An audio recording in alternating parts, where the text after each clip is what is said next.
আমাদের গলসির প্রকৃতি খুবই সুন্দর। এখানের বিভিন্ন গ্রামগুলি আমাদের অনেকেই হয়তো যায় না বা যাওয়া হয়ে ওঠে না, তবুও তার প্রাকৃতিক সৌন্দর্য আমাদেরকে অবশ্যই মুগ্ধ করে। আজকে এসেছি মিঠাপুরের দেপাড়ার সুন্দর বাঁশ বনের পাশে একটা পুকুর। এই পুষ্করিণীর তীরে একটা ছোট্ট মন্দির, গাছগাছালিতে ভরা, অপূর্ব প্রাকৃতিক সমারোহ। এখানকার নৈসর্গিক সৌন্দর্য আপনাকে অবশ্যই মুগ্ধ করবে।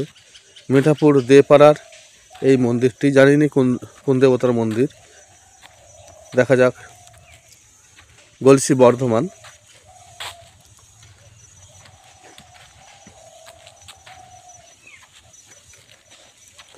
খুবই সুন্দর এখানকার প্রাকৃতিক পরিবেশ, একেবারে শান্ত নিরিবিলি।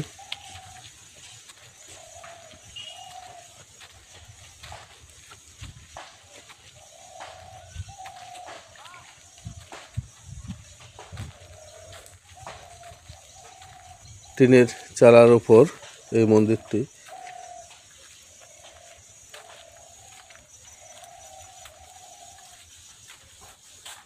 এটি কালী মন্দির, ভেতরে কালীর প্রতিমা খড়গ হাতে। ও আমাদের রাজীব ভাই বলছে এটা বাঁশ বাগানের কালী মন্দির। রাজীব এখানে মিঠাপুর স্কুলের ছাত্র, হস্টেলের। আজকের তার পুরনো স্মৃতিচারণা করতে এসছে এখানে, আমাকে সঙ্গে নিয়ে এলো।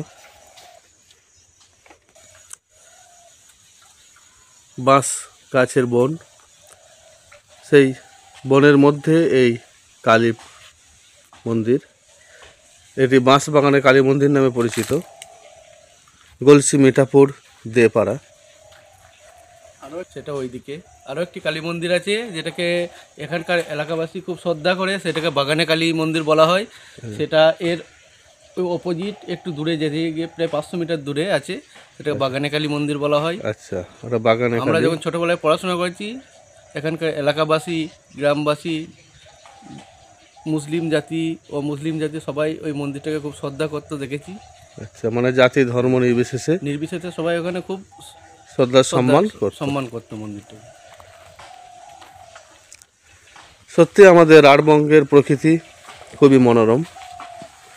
এখানে গ্রীষ্মের ধুধু দাবদাহ যেমন থাকে, তেমনি বর্ষায় আবার এখানকার গাছগাছালি হয়ে ওঠে সবুজ।